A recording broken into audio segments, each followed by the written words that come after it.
Good evening and welcome to Four Sides TV. This is Political Thought with me, Avinash Janagama. Assembly సాక్షిగా రచ్చలేపుతున్నటువంటి సంఘటనలు చాలా ఉన్నాయి. అయితే రేవంత్ రెడ్డి మాటలు అదేవిధంగా ఇవాళ మరో మంత్రి అయినటువంటి కోమటిరెడ్డి వెంకటరెడ్డి మాటలు లేదా బీఆర్ఎస్ ప్రతినిధుల యొక్క మాటలు కూడా చాలా కొత్తదనంగా కనిపిస్తూ ఉన్నాయి. ఇన్ఫ్యాక్ట్ నిన్నటిదాకా జరిగినటువంటి రచ్చోకెత్త అయితే ఈరోజు అసెంబ్లీ సాక్షిగా జరిగింది ఇంకొకటి.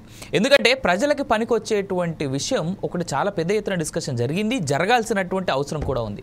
ఎందుకు ఇంత బలంగా అవినాష్ జనగామ దేని గురించి మాట్లాడుతోంది, అసలు ఫోర్ సైడ్స్ టీవీ దేన్ని ప్రజల్లోకి తీసుకెళ్లాలని అనుకుంటుంది అనేటువంటి అంశం వైపు కనుక మనం వస్తే 30 సంవత్సరాలకు ఔటర్ రింగ్ రోడ్డు లీజుకి ఇచ్చేసి ప్రైవేట్ సంస్థకు కట్టబెట్టింది అప్పటి కేసీఆర్ సర్కార్. రాబోయే 30 ఏళ్ల ఆదాయం లేకుండా పోయిందని ఇవాళ కాంగ్రెస్ వాళ్ళు అన్నారు.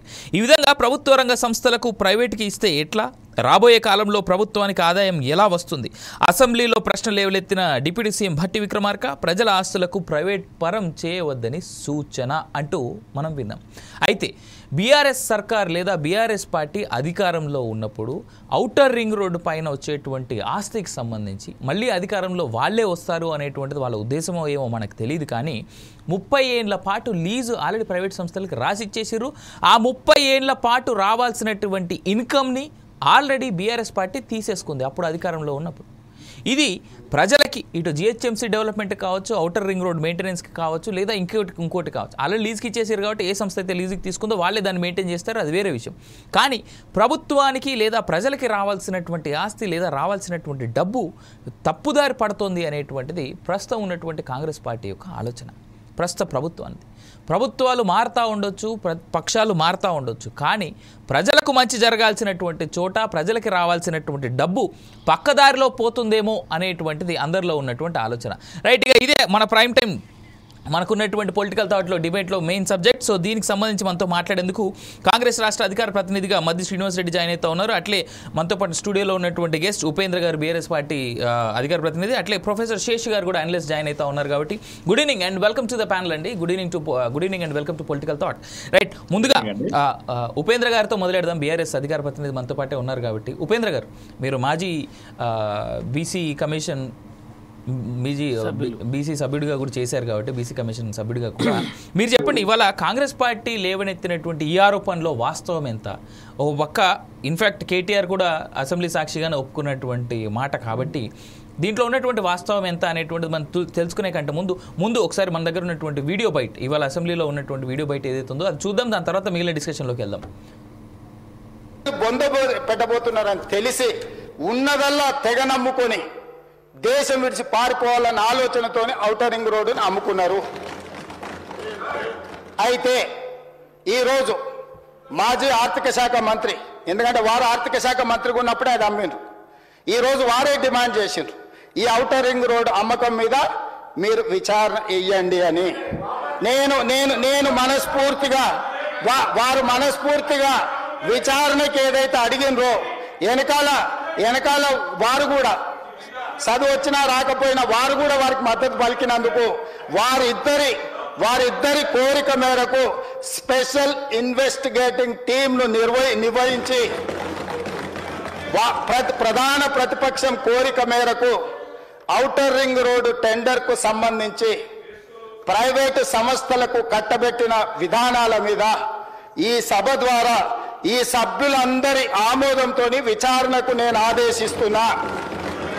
తమరి విచారణకు అనుమతి ఇవ్వాల్సిందిగా విచారణకు సంబంధించిన విధి విధానాలు స్పష్టంగా తెలంగాణ రాష్ట్ర ప్రజలకు నేను హరీష్ రావు గారి కోరిక మేరకు ఔటర్ రింగ్ రోడ్డు టెండర్ విషయంలో పూర్తి స్థాయి విచారణకు ఆదేశిస్తున్నాను.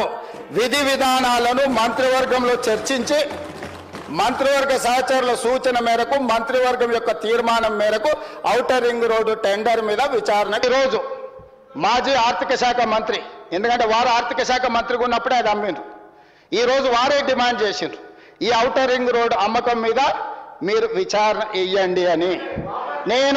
నేను మనస్ఫూర్తిగా వారు మనస్ఫూర్తిగా విచారణకి ఏదైతే అడిగినరో వెనకాల వారు కూడా చదువు వచ్చినా రాకపోయినా వారు కూడా వారికి మద్దతు పలికినందుకు వారిద్దరి కోరిక మేరకు రైట్, రేవంత్ రెడ్డి గారు చేసినటువంటి స్టేట్మెంట్స్ లేదా రేవంత్ రెడ్డి మాట్లాడినటువంటి మాటలు మనం విన్న తర్వాత ఉపేంద్ర గారు ఇప్పుడు మీరు చెప్పండి, మీ పార్టీ నాయకులు అడిగినటువంటి మాటకే మేము ఎంక్వైరీ చేస్తున్నాం, దానికి మేము సిద్ధం అనేటువంటి మాట రేవంత్ రెడ్డి స్వయాన సీఎంఏ అసెంబ్లీ సాక్షిగా చెప్పినటువంటి మాట.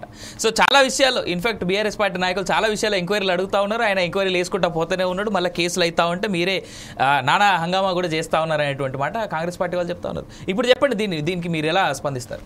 ఇప్పుడు ముందు మనము ఈ అసెంబ్లీ విషయానికి వచ్చినప్పుడు అసెంబ్లీలో ఏం జరుగుతున్నది అనేది మనం గమనిస్తే ఇప్పుడు మాకు సంబంధించిన సభ్యులు ఎమ్మెల్యేలు కావచ్చు, అంతకుముందు మంత్రులుగా చేసినటువంటి వాళ్ళు మాట్లాడేటప్పుడు వివరణ ఇచ్చేటప్పుడు మా మైకులు కట్ చేస్తూ ఉన్నారు. ఫస్ట్ వాళ్ళు మాట్లాడినప్పుడు మాత్రం ఎంతసేపు అయినా మాట్లాడుతున్నారు.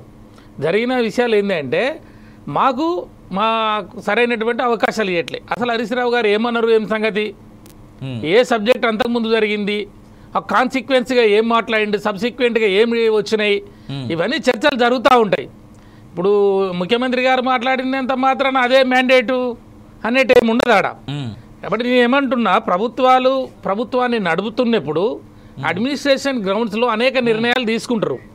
ప్రభుత్వానికి సంపద సృష్టించేటప్పుడు అనేక రకాల లీజుకి ఇవ్వటాలు కావచ్చు, లేకపోతే అమ్మటాలు కావచ్చు. ఇప్పుడు ఇది కొత్త అంశం కాదు, ఇది బీఆర్ఎస్ పార్టీ తీసుకొచ్చింది లీజుకి ఇచ్చింది అని చెప్పేసో, లేకపోతే దాన్ని అమ్మిందనో, లేకపోతే ఆస్తులు కూడా పెట్టుకున్నారనో, ఇవన్నీ అంటే రాజకీయ ఆరోపణలు. ఒక పార్టీ మీద అధికారంలో ఉన్న పార్టీ ప్రతిపక్ష పార్టీ. ఒక మాట చెప్పండి మీరు ఉపేంద్ర గారు, మీరు ఏదైతే ఈ లీజ్ విషయమో లేదా అమ్మేసినటువంటి ఔటర్ రింగ్ రోడ్ సంబంధించిన టెండర్ విషయమో కావచ్చు, దాన్ని మీరు అమ్మిన మాట వాస్తవమా కాదా? నేను ఏమంటున్నా, ప్రభుత్వం ఆ రోజు పరిస్థితుల్లో కొన్ని నిర్ణయాలు తీసుకుంటుంది. అది ఎందుకు తీసుకుంటుంది?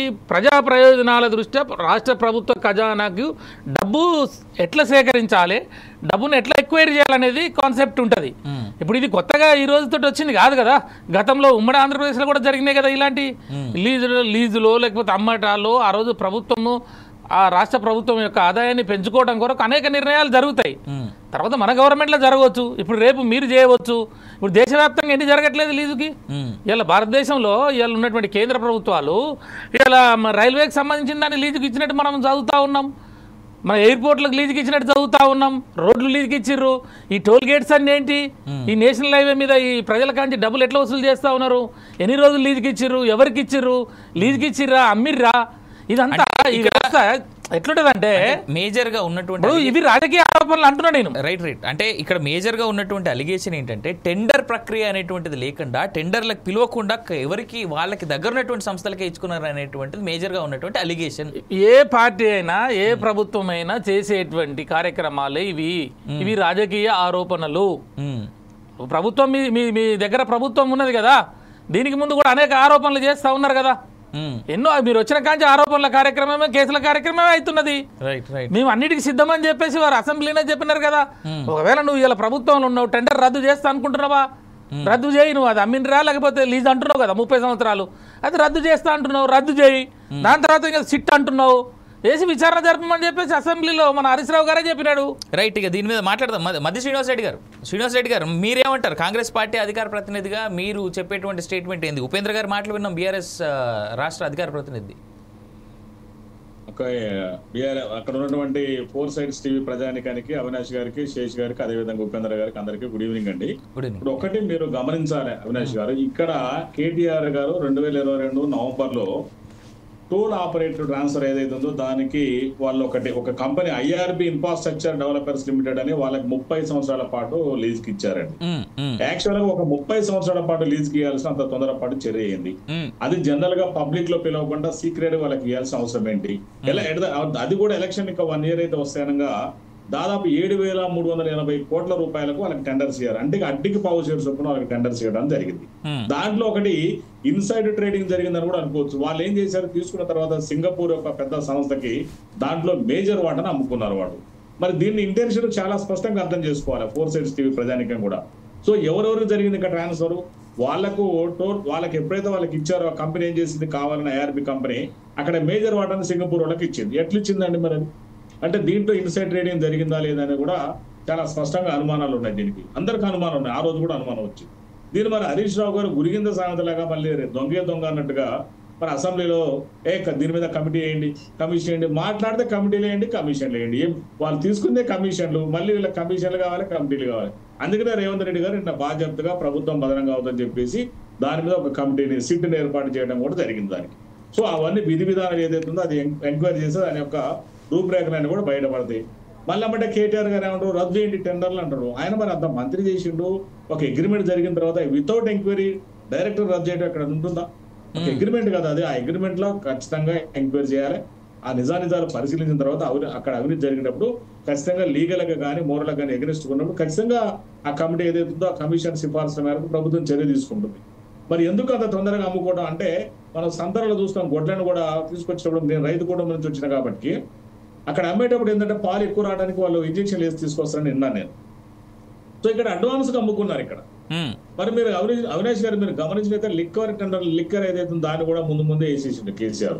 అంటే అవన్నీ ముందే దోసుకొని వాళ్ళు వెళ్ళిపోయారంటే మళ్ళీ అధికారం రావు అని మరి ఇతర దేశాలకు ఉడాయించాలనుకున్నారో వాళ్ళ ఆలోచన ఏందో మరి ప్రధానికం అర్థం చేసుకోవాలి. అంత అడ్వాన్స్ గా అమ్ముకోవాల్సిన అవసరం ఏంది? 30 సంవత్సరాల కంటే చూడండి ఎంత తక్కువగా అమ్మారో. మన టోల్ గేట్లు ఎంత పెరిగినా చూడండి. ఒకప్పుడు toll gate ₹1 outer ring road మీద, ఇవాళ ₹2 దాటిపోయింది. అంటే ఎంత డబ్బులు డబల్ అవుతున్నాయి. మరి రేపు ఎంత పెరుగుతుందో కూడా మనకు తెలియదు. వాళ్ళకి అడ్డీకి భవిష్యత్తు చొప్పున వాళ్ళ తండ్రి కొడుకుల ఫ్యామిలీ మొత్తం, కేసీఆర్ ఫ్యామిలీ మొత్తం అమ్ముకుని అవతల పడ్డది. మరి దాంట్లో ఎంత గోల్మాల్ జరిగింది, ఎంత అవినీతి జరిగింది, దాని మీద ఖచ్చితంగా కూడా ఎంక్వైరీ జరుగుతుంది. కాబట్టి ఆ ఎంక్వైరీ జరిగినప్పుడు కామెంట్ చేయకూడదు. ఖచ్చితంగా దాంట్లో విధి విధానాలు బయటపడితే దొంగలు ఎవరున్నా దోషులు ఎవరున్నా మేము ఎట్టి పరిస్థితులు వదలమని చాలా స్పష్టంగా తెలియజేస్తున్నాను. రైట్ శ్రీనివాస్ రెడ్డి గారు. అలాగే ప్రొఫెసర్ శేష్ గారు మీరు ఇక్కడ రెండు పార్టీల వైపు నుంచి ఉన్నటువంటి ప్రతినిధుల యొక్క స్టేట్మెంట్స్ విన్నారు, అసెంబ్లీలో రేవంత్ రెడ్డి మాట్లాడింది విన్నారు, అలాగే మిగిలిన మంత్రులు మాట్లాడింది కూడా విన్నారు. అసలు ఏం జరుగుతుంది అనేటువంటి విషయం మీద మీకు పూర్తి అవగాహన ఉందని కూడా నేను అనుకుంటా ఉన్నాను. కాబట్టి శేష్ గారు మీ కామెంట్స్ ఏంటి దీనిపైన? అందరికీ నమస్కారం. కాంగ్రెస్ ప్రభుత్వం తెలంగాణలో అధికారంలోకి వచ్చిన తర్వాత ఈ సంవత్సర కాలంలో గత ప్రభుత్వములో జరిగినటువంటి అవకతవకలపైన, ఆరోపణలపైన జ్యుడిషియల్ ఎంక్వైరీస్ వేస్తుంది, విచారణ కమిటీలు వేస్తుంది అనే విషయాన్ని మనం చూస్తున్నాం. కాళేశ్వరం పైన ఒక జ్యుడిషియల్ ఎంక్వైరీ కమిషన్ నడుస్తుంది. విద్యుత్ ఒప్పందాలపైన ఒక జ్యుడిషియల్ ఎంక్వైరీ కమిషన్ వేశారు, దాని రిపోర్ట్ కూడా ఇచ్చారు. నిన్నగాక మొన్న ఫార్ములా E1 రేస్ పైన కూడా కేసులు జరుగుతున్నాయి. ఏసీబీకి అప్పచెప్పారు, కోర్టులోకి కేసు వెళ్ళిపోయింది, అక్కడ విచారణ జరుగుతుంది, ఏసీబీ విచారణ. ఇవాళ శాసనసభలో ఒక సవాలు, ఒక ఛాలెంజ్, ప్రతిపక్షం అడిగిన మేరకే నేను ఔటర్ రింగ్ రోడ్డు లీజు ఒప్పందం పైన స్పెషల్ ఇన్వెస్టిగేషన్ టీమ్ తోటి విచారణ జరిపిస్తాను అనేటటువంటి ఒక ప్రకటన ముఖ్యమంత్రి గారు శాసనసభలో చేశారు. ఇవాళ మనం చూసాం. అయితే దీనికి నేపథ్యం ఏంటి అని అంటే, 2023 శాసనసభ ఎన్నికలకు ముందు అప్పటి బీఆర్ఎస్ ప్రభుత్వము, ముఖ్యమంత్రి కేసీఆర్ గారు ఎన్నికల కోసం అనేక పథకాలను, హామీలను ప్రజలకు ఇచ్చారు. వాటికి డబ్బులను సమకూర్చుకునేటటువంటి క్రమంలో విలువైనటువంటి భూములను, హైదరాబాద్లో ఉన్నటువంటి భూములను అమ్మారు. ఒక కోకాపేటలో 1 ఎకరం భూమి 100 కోట్ల రూపాయలకు అమ్ముడుపోయింది, మనకి తెలిసినటువంటి విషయం. ఒకటి. రెండోది అప్పులు తీసుకొచ్చారు. మూడోది విలువైనటువంటి ప్రభుత్వ ఆస్తులను లీజుకి ఇచ్చారు, అంటే తాకట్టు పెట్టారు.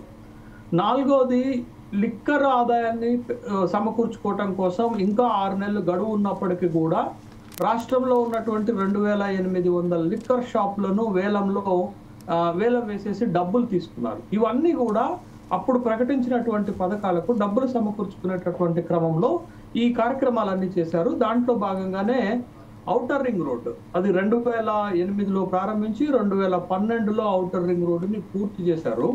దాదాపు ఔటర్ రింగ్ రోడ్డుని నిర్మాణం చేయడానికి 6,696 కోట్ల రూపాయలను అప్పుడు ప్రభుత్వం ఖర్చు పెట్టింది. ఆ ఖర్చు పెట్టినటువంటి దాన్ని దరిదాపు మనకి రఫ్గా అప్రాక్సిమేట్లుగా లీజుకి ఇచ్చే నాటికి ఒక రోజుకి 1,75,000 వాహనాలు ఔటర్ రింగ్ రోడ్డు పైన రన్ అవుతుంటాయి. దరిదాపు 1,16,00,000 రూపాయలు ఫర్ డే ఇన్కమ్ వస్తుంది.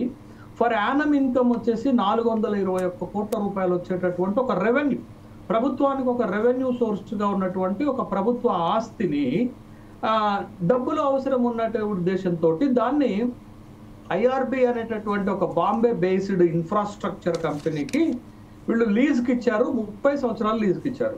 అక్కడ మనం గమనించాల్సింది ఏంటంటే దరిదాపు ఈ బిడ్డింగ్ పిలిచినప్పుడు 11 సంస్థలు బిడ్ వేశాయి, 4 సంస్థలు అర్హత సంపాదిస్తే ఐఆర్బి అనేటటువంటి సంస్థ ఎక్కువ కోట్ చేసింది. యాక్చువల్గా అప్పుడు హెచ్ఎండి ఆశించింది ఎంత అంటే ఈ లీజ్ వల్ల 30 సంవత్సరాలకు లీజ్ ఇవ్వటం వల్ల 6,000 కోట్ల రూపాయలు సమకూరుస్తాయని అనుకుంటే, బట్ ఈ ఐఆర్బి అనేటటువంటి సంస్థ 7,380 కోట్ల రూపాయలకు బిడ్ వేయటం వల్ల 7,380 కోట్ల రూపాయలు ఎక్కువ ఆదాయం వస్తుందని ఆ కంపెనీకి ఇచ్చేశారు. అంటే లీజ్ ద్వారా 30 సంవత్సరాల లీజ్ ద్వారా ప్రభుత్వానికి సమకూర్చినటువంటి ఆదాయం 7,380 కోట్ల రూపాయల ఆదాయం అప్పుడు వచ్చింది. ఆ వచ్చినటువంటి డబ్బులనే అప్పుడు ప్రకటించినటువంటి దళిత బంధు, బీసీ బంధు, గొర్రెల పథకము వీటన్నిటికీ డబ్బులు సరిదారు ఎలక్షన్కు ముందు అనేటటువంటి విషయాన్ని మనకి తెలుసు. అయితే దీంట్లో ఏమైనా అక్రమాలు జరిగాయా? ఇంత ప్రభుత్వ ఆస్తిని మీరు 30 సంవత్సరాలకు లీజ్కి ఇవ్వటం వల్ల ప్రభుత్వానికి వచ్చేటటువంటి ఆదాయం తగ్గిపోయింది అని ఒక పక్క ప్రభుత్వ పెద్దలు అంటే కోమటిరెడ్డి వెంకటరెడ్డి, బట్టి విక్రమార్క, ముఖ్యమంత్రి గారు చెప్తున్నారు.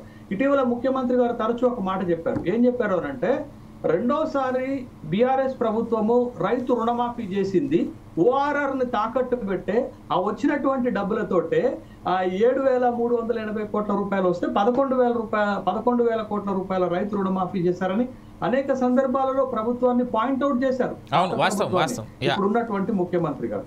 కాబట్టి ఈ రింగ్ రోడ్డు మీరు కట్టేటప్పుడు కూడా అనేక రకాలైనటువంటి ఆరోపణలు వచ్చాయండి. ఏంటి, అప్పుడు రాజశేఖర రెడ్డి గారు రింగ్ రోడ్ మొదలు పెట్టినప్పుడు భూసేకరణ సమస్య అయింది.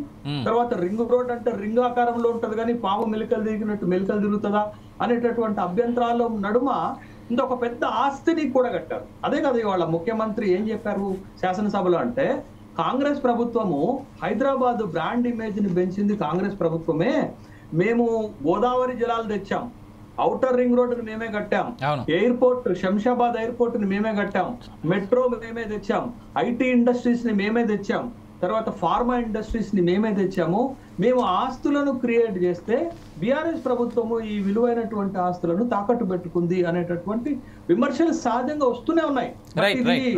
ఇందాక బీఆర్ఎస్ మిత్రుడు అన్నట్టు ఇది ఒక బీఆర్ఎస్ ప్రభుత్వం చేసిందే కాదండి, గతంలో కూడా హైదరాబాద్ లో విలువైనటువంటి భూములు అమ్ముకున్నారు, ఆస్తులను తాకట్టు పెట్టారు. ఇప్పుడు రేవంత్ రెడ్డి ప్రభుత్వం కూడా టీజీఐఐసి ద్వారా ఇప్పుడు భూములను తనఖా పెట్టి డబ్బులు తీసుకుంటుంది కదా. ప్రభుత్వాలన్నీ కూడా ఏం చేస్తున్నాయి, కేంద్ర ప్రభుత్వం కూడా అదే చేస్తుంది కదా. విలువైనటువంటి ఇవాళ దేశవ్యాప్తంగా కొన్ని 100,000 నేషనల్ హైవేస్ ప్రమోట్ చేస్తూ టోల్స్ పెడుతున్నారు, ముప్పడిగా టోల్స్ పెడుతున్నారు. ఇవాళ ఏంటి అని అంటే ఇంత విలువైనటువంటి ఓఆర్ఆర్ లాంటి ఆస్తిని ఒక ప్రైవేట్ సంస్థకి కట్టబెట్టడం వల్ల ప్రభుత్వానికి వచ్చేటటువంటి ఆదాయం తగ్గిపోయింది, ప్రభుత్వానికి వచ్చేటటువంటి ఆదాయానికి గండి పడింది అనేది ప్రస్తుత ప్రభుత్వం చేస్తున్నటువంటి ఆరోపణ. దీంట్లో బిడ్డింగ్ చేస్తున్నప్పుడు లేకపోతే ఈ లీజ్ కి ఇస్తున్నప్పుడు జరిగినటువంటి లావాదేవీల్లో ఏవైనా అవకతవకలు జరిగాయా? ప్రభుత్వ పాలసీని ప్రశ్నించలేము. ప్రభుత్వ పాలసీని నిర్ణయిస్తున్నటువంటి సందర్భంలో ఈ లీజ్ కి ఒక ప్రైవేట్ సంస్థకి ఇస్తున్నటువంటి సందర్భంలో అవలంబించిన విధానాలు ఏంటి, బట్ ఎంత ఫండ్స్ ట్రాన్స్ఫర్ చేశారు, బట్ ఏ విధమైనటువంటి కరప్షన్ జరిగింది. ఇవాళ ఫార్ములా E1 రేస్ లో కూడా అదే సమస్య కదా. బట్ దాంట్లో జరిగిన అవినీతి ఎంత, ఫండ్స్ ట్రాన్స్ఫర్ అయ్యాయి, నిబంధనలకు అనుగుణంగానే ఇచ్చారా, నిబంధనలు వైలేట్ చేశారా అనే దాని మీదనే కదా ఏసీబీ ఎంక్వైరీ జరుగుతుంది. ఒక సిట్ ఎంక్వైరీ చేస్తే జరిగేది పాలసీని మనం ప్రశ్నించలేము. ప్రభుత్వ పాలసీలన్నీ అట్లనే ఉన్నాయి. BRS government, Congress government procedure అంతా ఒకటే తీరుందండి. బట్ లీజ్ ఇస్తున్నటువంటి క్రమంలో ఏమన్నా అవినీతి జరిగిందా, మరి డబ్బుల విషయంలో ఏమైనా అవినీతికి పాల్పడ్డారా అనే విషయమే ఇక్కడ మనం అబ్జెక్ట్ చేయాల్సినటువంటి అంశం. Exactly right. I will come back to you again Seshi గారు. రైట్, ఇప్పుడు ఉపేంద్ర గారు మీరు చెప్పండి. మీరు విన్నారు ఉపేంద్ర గారి శేషి గారు మాట్లాడినారు, అలాగే శ్రీనివాస్ రెడ్డి గారు మాటలు విన్నారు, అలాగే రేవంత్ రెడ్డి గారి మాటలు కూడా మీరు విన్నారు. కాబట్టి బీఆర్ఎస్ పార్టీ ఎట్లా చూస్తుంది దీన్ని? అంటే ఇప్పుడు చాలా క్లియర్గా శేషి గారు మాట్లాడుతూ అయితే చాలా క్లియర్గా ఇప్పుడు టీజీఐఐసి గురించి కూడా చెప్పడం జరిగింది ఇన్ఫ్యాక్ట్ ఆయన. కానీ స్ట్రైట్ క్వశ్చన్ ఏంటంటే ప్రజా ఆస్తులు, ప్రజల యొక్క ఆస్తులు, ఇప్పుడు ఏవైతే తాకట్లో పోతున్న ప్రజా సంస్థలు ఏవైతే అని అంటా ఉన్నామో, లేదంటే ల్యాండ్స్ అని అంటున్నాం, ఇవన్నీ ప్రజల ఆస్తులు కదా. ప్రజల ఆస్తులు సరే ఆదాయం పెంచుకొని వేరే మార్గాల ద్వారా చేస్తే పర్లేదు, కానీ ఆస్తులు ఇలా ప్రజా సొమ్ముని, ప్రజల ఆస్తుల్ని ఎంతకాలం తాకట్లు పెట్టుకుంటాం మనం? ఇప్పుడు మనం 3 పాయింట్లు వాళ్ళు మాట్లాడిన దాంట్లో మనం అబ్జర్వ్ చేయాల్సిన అవసరం ఉన్నది. ఫస్ట్ ఏంది, మన ముఖ్యమంత్రి గారు మాట్లాడుతూ వారు ఏమంటారంటే అసెంబ్లీలో ప్రతిపక్ష నాయకుల డిమాండ్ మేరకు ఎంక్వైరీకి వేస్తున్నాను అన్నాడు. ఇప్పుడు చాలా స్పష్టంగా మనం ఆ పాయింట్ మనం కన్సిడర్ చేయాల్సి ఉంటుంది. ఎందుకంటే ఒకవేళ గతంలో మేము అధికారంలో ఉన్నప్పుడు వీళ్ళు చెప్పినట్టు మేము అవకతవకలకి ఏమన్నా పాటుపడితే, అందులో ఏమన్నా అవినీతి కార్యక్రమాలు చేస్తే ఒక అసెంబ్లీ సాక్షిగా మేమే సిట్ వేయమనో, లేకపోతే దర్యాప్తు చేయమనో, లేకపోతే కమిషన్ వేయమనో, ఎంక్వైరీ వేయమని చెప్పేసి అంత ధైర్యంగా అన్నారు. మేము అన్నామంటే అక్కడే మా చిత్తశుద్ధి తేలిపోయింది ఫస్ట్. ఇప్పుడు వాళ్ళు ఏమంటారు, మా డిమాండ్ మేరకే మేము చేస్తున్నామని ఆయన కూడా చెప్తున్నాడు ఆడ. అంటే ఇక్కడ మనకు 50% తేలిపోయింది. అంటే ఇక్కడ ఒక మాట నేను చాలా కాంట్రాడిక్టరీ, మీరు కంటిన్యూ చేయాల్సినవి ఉన్నాయి పాయింట్లు, కానీ నేను దీంట్లోనే కమిషన్ వేయగానే ఎంక్వైరీలు జరిగిపోయి పూర్తి రిజల్ట్స్ రాలేదు, ఇంకా మనం వెయిట్ చేయాలి. ఇన్ఫ్యాక్ట్ మీరు అన్నట్టుగా సరే నిన్న కేటీఆర్ గారి మాటలే చూద్దాం. కేటీఆర్ చెప్పినటువంటి మాట ఏంది, ఫార్ములా ఈ రేస్ మీద ఎంక్వైరీ వేయండి అనేటువంటి మాట్లాడు. ఇమీడియట్ ఏసీబీ ఎంటర్ అయింది, ఏసీబీ కేసు పెట్టింది, ఈడీ కూడా ఎంటర్, ఈడీ కేసు కూడా అవుతుంది కదా. నేను ఏమంటున్నా, మన మిత్రుడు ఇప్పుడు శేష్ గారు చెప్తే ఏంటంటే అది ఏదైతే ప్రాసెస్ ప్రకారం బిడ్ వేశారో ఆ బిడ్డిలో అంతకుముందు 6,000 కోట్ల వరకే వచ్చింది. కానీ ఇప్పుడు ఏదైతే ఇచ్చిన ఈ సింగపూర్ సంస్థ ఏదైతే ఉందో 7,380 కోట్ల రూపాయలకు అని చెప్పేసి మనకు తేలింది. అంటే ఒక ప్రభుత్వము ఎవరు ఎక్కువ బిడ్ చేస్తే అది పారదర్శకంగా చేసి ఎక్కువ ఎవరిస్తే వాళ్ళకి ఇస్తారు. ఇది మా బీఆర్ఎస్ ఉన్న ఇచ్చిన అదే, రేపు కాంగ్రెస్ ఉన్న ఇచ్చిన అదే, లేకపోతే వేరే కేంద్ర ప్రభుత్వాలు ఇచ్చిన అదే, వేరే రాష్ట్ర ప్రభుత్వాలు ఉన్న అదే. కాబట్టి ఆ రోజు మనం ఎక్కువ డబ్బులకే ఇచ్చినాం అనేది ఒకటి తేలిపోయింది. మళ్ళీ రెండోది మన మిత్రుడు ఏం చెప్పుకొచ్చినాడు, వచ్చిన పైసల్ని 3,800 కోట్లు వస్తే సుమారు 1,100 కోట్ల రూపాయలు రైతు బంధుకే ఇవన్నీ పైసలు ఇచ్చినారు అని చెప్పేసి అన్నాడు. అంటే వచ్చింది పైసలు తక్కువ, ఇచ్చిన పైసలు మళ్ళీ పబ్లిక్కే పోయినాయి, రైతు బంధుకే పోయినాయి. ఒకటి మేమే డిమాండ్ చేస్తున్నాం, 2 పారదర్శకంగా చేశాం, పారదర్శకంగా చేసిన దాంట్లో ఎక్కువ పైసలు వచ్చిన వాళ్ళకి ఇచ్చాం, 2 వచ్చిన పైసలు కూడా ప్రజలకే ఇచ్చాం. ఇప్పుడు ప్రజలు అమ్ముతున్నారు, లేకపోతే లీజులకు ఇస్తున్నారు. ఈ సబ్జెక్ట్ అనేది ఇప్పుడు కొత్తగా బీఆర్ఎస్ కార్యక్రమాలు చేసినది కాదు, ఇది గవర్నమెంట్ ప్రాసెస్ లో జరుగుతున్నటువంటి ఒక కంటిన్యూస్ ప్రాసెస్. గవర్నమెంట్ అంటేనే కంటిన్యూస్ ప్రాసెస్. ఇప్పుడు మన మిత్రుడు చెప్పాడు ఔటర్ రింగ్ రోడ్ మీద ఏదో 10 రూపాయలు 20 రూపాయలు అని చెప్పి టోల్ గేట్లు అంటున్నాడు. ఇవాళ ఇక్కడి నుంచి తిరుపతి పోతే ఎన్ని టోల్ గేట్లు ఉన్నాయి, ఎన్నిసార్లు మనం పైసలు పెడతా ఉన్నాం, ఎక్కడ పోయినా 130, 150. ఇక కాశీ అటు ఇటు బయట రాష్ట్రాలకు ఎక్కడ పోయినా కూడా మేము అంతా తిరిగి వచ్చినాం. మధ్యలో నువ్వు ఏ రాష్ట్రానికి పో, ఈ టోల్ గేట్లు ఇదే కార్యక్రమం, నేషనల్ హైవేస్ మొత్తం కూడా ఈ పైసలన్నీ వసూలు చేస్తూ ఉన్నారు. అంతకుముందు ఇట్లాంటిది ఏం లేదు కదా. ఇప్పుడు ప్రభుత్వం ఒక పాలసీ తీసుకున్నది, ఆ పాలసీ ఏంది, ప్రైవేట్ వాళ్ళకి పరం చేశారు వాళ్ళు. ఆ ప్రైవేట్ వాళ్ళు సౌకర్యవంతమైన రోడ్లు వేశారు, వాటి మెయింటెనెన్స్, వాటి ఖర్చులు, ఆ రోజు అగ్రిమెంట్లు ఏం జరిగిందో దాని ప్రకారం చేస్తారు. మరి అందులో కూడా లూట్ చేసినారు కదా, అక్కడ కూడా ఏం జరిగిందో మరి అన్నీ తేల్చాలి కదా. ఏమంటున్నాం అంటే అక్కడ ఏదైనా జరిగితే తేల్చమని అంటున్నాం. నిన్న కూడా ఈ ఫార్ములా ఈ దాంట్లో కూడా ఏం జరిగింది, అక్కడ హైదరాబాదు నగరాన్ని ప్రపంచ పతాక యవనికలో పెట్టాలనేది ఒక షాంఘై, లేకపోతే లండన్, న్యూయార్క్ ఇలాంటి నగరాలలో జరిగేటువంటి ఈ రేస్ కార్ ఏదైతే ఉంటుందో, ఈ రేస్ కారింగ్ దాన్ని మన హైదరాబాద్లో పెట్టాలి. దాన్ని పెట్టడం ద్వారా పొల్యూషన్ తక్కువ అవుతుంది, వెహికల్స్ని మనం ఈ లేకుండా చేస్తాం, డీజిల్ పెట్రోల్ లేకుండా చేస్తాము. ఆ ఉద్దేశంతో నిరుద్యోగత తక్కువైపోతుంది.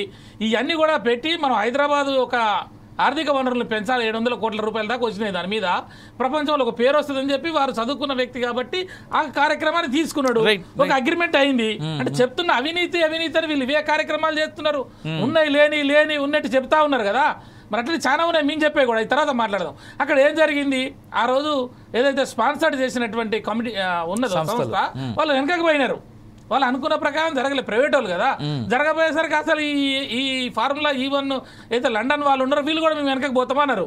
దీని అగ్రిమెంట్ 4 సంవత్సరాలు.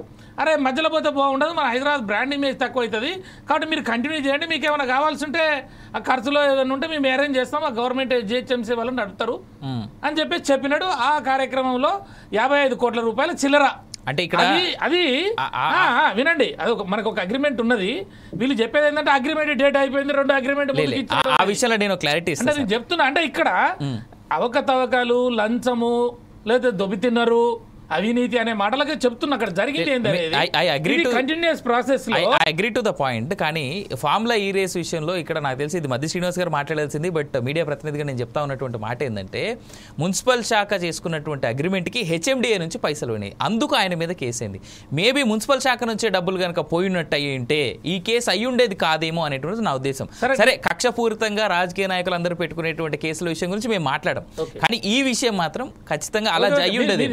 నేను ఏమంటున్నా, అది ఒక ప్రభుత్వ విధానపరమైనటువంటి నిర్ణయాలు.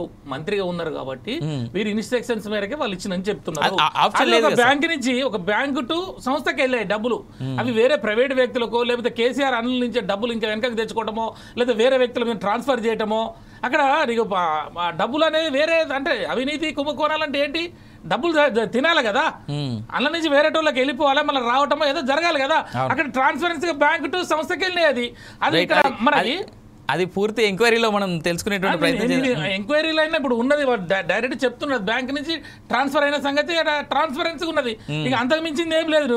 రేపు ఇన్వెస్టిగేషన్ వచ్చినా లేదా ఏసీబీ ఎంటర్ అయినా ఈడీ ఎంటర్ అయినా అందులో నుంచి సీదా డైరెక్ట్ డబ్బు పోయింది అనేది చెప్తూనే ఉంటున్నది. అది ఓపెన్ గా కేటీఆర్ గారు అసెంబ్లీలో చర్చ పెట్టమని అడిగినాడు. దానికి ముందు ప్రెస్ మీట్ పెట్టిండు. నువ్వు ఏ డాక్యుమెంట్లు కావాలంటే ఆ డాక్యుమెంట్లు తెస్తా అన్నాడు. ఎక్కడ విచారణకు రమ్మంటే వస్తా అని చెప్పినాడు. అందుకనే ఈ రోజు కూడా హరీష్ రావు గారు కూడా ఏం చెప్పినాడు అసెంబ్లీలో, మీరు ఊకే ఈ ఔటర్ రింగ్ రోడ్డు మీద అది జరిగింది ఇది జరిగిందంటే నువ్వేం చేస్తావో చేయవే, అధికారంలో ఉన్నావు, దాన్ని క్యాన్సిల్ చేయి, పెట్టు, నువ్వేం కమిషన్ వేస్తావా లేకపోతే షిఫ్ట్ వేస్తావో ఏం వేస్తావో వెయ్యి అని చెప్పేసి అంటున్నాడు కదా. ఈ కేసు కాదు, ఏ కేసులైనా బస్తీ మీద సవాల్ అని చెప్పేసి మేము అంటున్నాం. రైట్, దాన్ని చూద్దాం. మద్ది శ్రీనివాసరెడ్డి గారు, మీరు ఎలా తీసుకుంటారు కాంగ్రెస్ పార్టీ రాష్ట్ర అధికార ప్రతినిధిగా లేదా కాంగ్రెస్ పార్టీకి స్పోక్స్ పర్సన్గా మీరేం చెప్తారు? ఉపేంద్ర గారు మాట్లాడినారుగా. ఇప్పుడు ఉపేంద్ర గారు మాట్లాడుతుంటే నాకు ఒక ఆశ్చర్యం అనిపిస్తుంది. ఇప్పుడు ఏం జరిగిందంటే ఇక్కడ యాక్చువల్గా ఏంది, హైదరాబాద్ మెట్రోపాలిటన్ డెవలప్మెంట్ అథారిటీలో 10 కోట్ల కంటే ఎక్కువ ట్రాన్స్ఫర్ అయినప్పుడు కేసెస్ ఎందుకు కూడా చాలా స్పష్టంగా ఒక ప్రాక్టీసింగ్ అడ్వకేట్ చెప్తున్నాను నేను. 10 కోట్ల కంటే ఎక్కువ ట్రాన్స్ఫర్ అయినప్పుడు ప్రభుత్వం నుంచి కానీ అదేవిధంగా ఆర్థిక శాఖ నుంచి కానీ ఖచ్చితంగా అనుమతులు తీసుకోవాలి. అరవింద్ కుమార్ గారు ఏదైతే హెచ్ఎండిఏ ఉన్నటువంటి స్పెషల్ కమిషనర్ హోదాలో, అదేవిధంగా కేటీఆర్ గారు మున్సిపల్ శాఖ మంత్రి హోదాలో వాళ్ళిద్దరూ ఫీల్ అయిపోయి వీళ్ళిద్దరు కూడా అదేవిధంగా లక్ష్మీనరసింహారెడ్డి గారు ముగ్గురు కలిసి చేశారు. ఇది డైరెక్ట్ గా ప్రత్యక్షంగా ఒక 46 కోట్ల రూపాయలని వాళ్ళు లండన్కి ఒక సంస్థకు వాళ్ళు ట్రాన్స్ఫర్ చేయడం జరిగింది, ఎస్జెన్కో కంపెనీకి. సో ఇదేంటంటే లీగల్ గా నేరము, ఎందుకంటే వితౌట్ పర్మిషన్ క్యాబినెట్ ఆమోదం లేకుండా చేశారు కాబట్టి అదే కేసు. దాని మీద ఏసీబీ కేసు వేస్తుంది. ఏసీబీ కేసు వేస్తే ఆయన ఏమంటాడు కేటీఆర్ గారు, దీంట్లో అవినీతి ఎక్కడ జరిగింది అంటారు. అవినీతి అంటే నిధుల దుర్వినియోగం జరిగింది కదా, నిధుల దుర్వినియోగం చేయడానికి కారణం అవినీత ఏదనేది ఇన్వెస్టిగేషన్ లో బయటపడుతుంది. ఎందుకంటే ముందే తెలియదు కదా ఏదైనా కూడా. సో దాని మీద తరోగా ఇన్వెస్టిగేషన్ చేసినప్పుడు ఏం జరిగింది అనేది పూర్తి వివరాలతో బయటకు వస్తుంది. ఇప్పుడు మనం ఔటర్ రింగ్ రోడ్ చూసుకుంటే ఏంటంటే టోల్ ఆపరేట్ ట్రాన్స్ఫర్ సిస్టమ్ లో, టీఓటీ సిస్టమ్ లో మరి ఇదే విధంగా ఇదే హెచ్ఎండిఏ వాళ్ళకి 30 సంవత్సరాలకు అడ్డికి పావుసేరు చొప్పున 7,380 కోట్లకు, అది చౌక ధరలు, వాళ్ళంతట వాళ్ళే 30 ఏళ్ళకి 6,000 కోట్లని డిసైడ్ చేస్తారు. 6,000 కోట్ల కంటే ఇక ఎక్కువ వేసారని చెప్పి ఆయన డిసైడ్ చేసి ఇదంతా ఒక కుంభకోణం లాగా, వాళ్ళంతా ఒక గూడుపుట లాగా చేసినట్టుగా చాలా స్పష్టంగా అర్థమవుతుంది. మనంతా తొందరపడి చేయాల్సిన అవసరం ఏంది?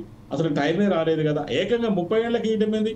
మనం ఏం చెప్పలేం కదా. ఒకప్పుడు నేను చెప్పాను ఔటర్ రింగ్ రోడ్డు మీద రూపాయి ఉంది కిలోమీటర్కి మనం ప్రయాణం చేసినప్పుడు, 2 రూపీస్ అయింది. రేపు 4 రూపాయలు అంటే మనం ఏం చేయాలి? మరి ఔటర్ రింగ్ రోడ్డు మీద వెళ్ళొద్దా?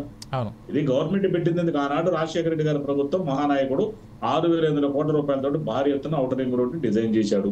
ఒక భారతదేశానికి ఒక మాలలాగా ఒక డిజైన్ చేసింది. ఇలా మనకు చాలా ఉపయోగపడుతుంది. దీని మీద వచ్చి కేసీఆర్ గారు రాజకీయాలు చేసుకోవడం, దీంట్లో క్విడ్ ప్రోకో ఉందో అర్థం కాదు, ఇన్సైడ్ ట్రేడింగ్ ఉందో అర్థం కాదు, అవన్నీ వాళ్ళకే తెలవాలి. మరి ఆ డబ్బులు తీసుకొచ్చి ఆ రైతు బంధు ఇచ్చాడు, ఏమేమో చేశాడు ఆయన. ఆ డబ్బులు చాలా దుర్యోగం జరిగినాయి, మనం చాలా స్పష్టంగా చూపిస్తున్నాం.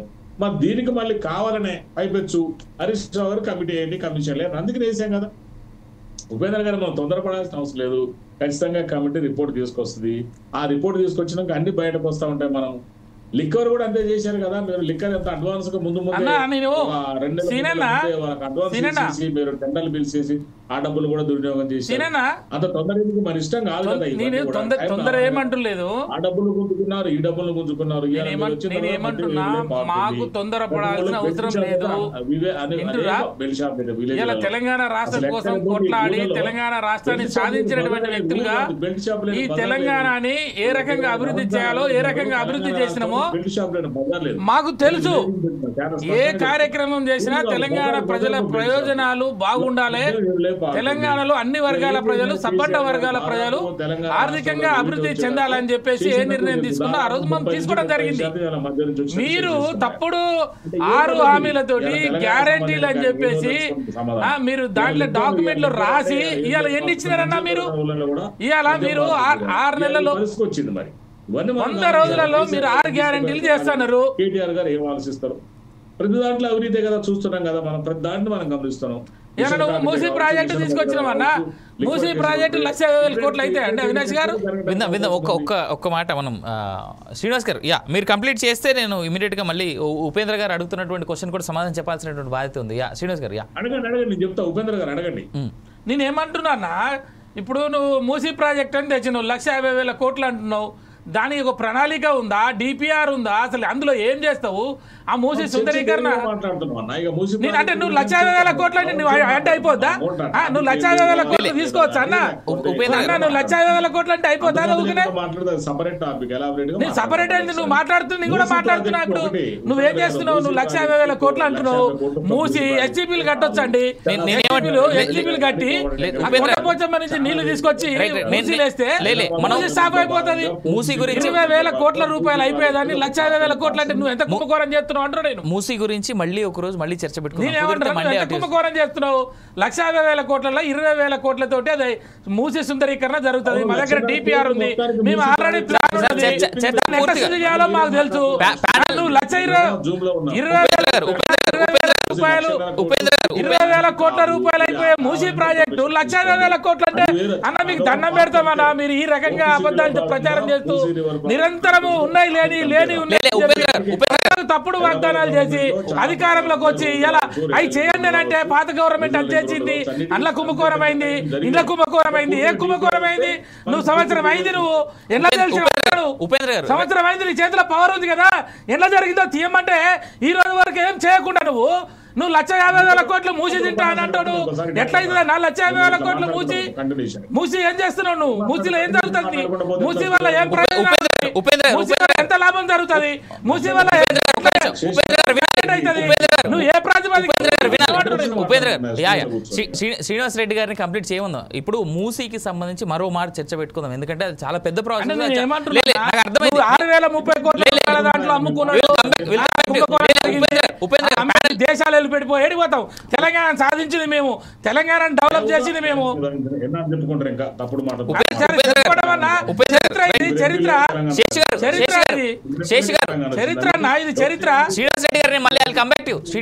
శ్రీనివాస్ గారు అలాగే ఉపేంద్ర గారు కమ్ బ్యాక్ టు. శేష్ గారు, మీరు ఇద్దరు మాటలు విన్నారు, రెండు పార్టీల యొక్క నాయకుల మాటలు విన్నారు.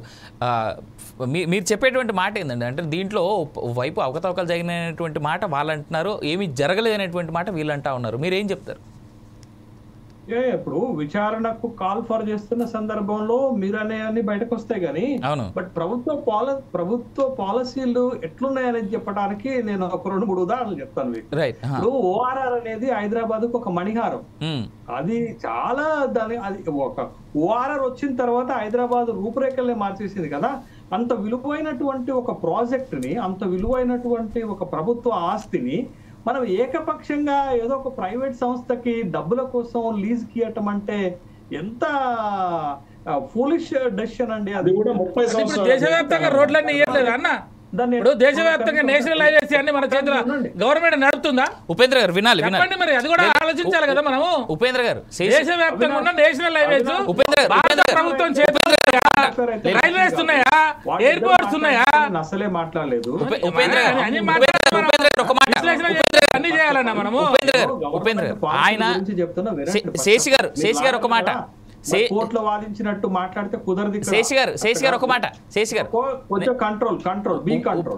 ఉపేంద్ర గారికి నేను రిక్వెస్ట్ చేసేది, శ్రీనివాస్ గారికి రిక్వెస్ట్ చేసేది ఏంటంటే, శేష్ గారు ఏ పార్టీకి సంబంధించినటువంటి వ్యక్తి కాదు, is a neutralised political analyst. So ఆయన మాటలు మనం విందాం. అసలు ఆయన ఉద్దేశం ఏంటి, ఒక కామన్ మ్యాన్ ఏ యాంగిల్లో ఆలోచిస్తారనేటువంటి యాంగిల్లో కొంత లోతైన విశ్లేషణలు అందిస్తారు కాబట్టి మనం పొలిటికల్ అనలిస్ట్ని కూడా ప్రతి డిబేట్కి పిలుస్తాం. రైట్, శేష్ గారు ప్లీజ్ కంటిన్యూ.